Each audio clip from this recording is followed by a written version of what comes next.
Order செய்தவருக்கு முதல் முறை அரிசி மாவும் இரண்டாவது முறை கோதுமை மாவும் டெலிவரி. இந்த நியூஸ் பார்த்தோன்னே எனக்கு பயங்கரமாக சிரிப்பு தான் வந்துச்சு.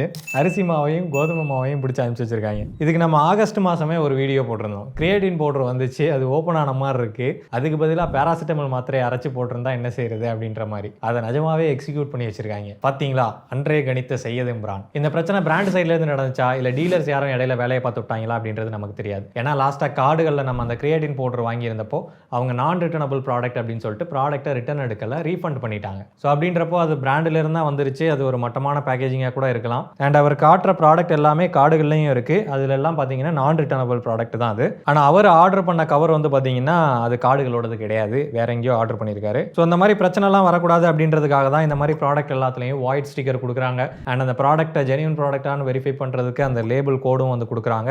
அதெல்லாம் வச்சு அவங்களோட வெப்சைட்டில் நம்மளால் வெரிஃபை பண்ணிக்க முடியும். இவங்களுக்காவது மாவை போட்டு கொடுத்துருக்காங்க, மாவுக்கு பதிலாக வேற எதையாவது போட்டிருந்தா என்ன ஆயிருக்கும். அதனால மக்கள் ஜாக்கிரதையாக இருக்கும்.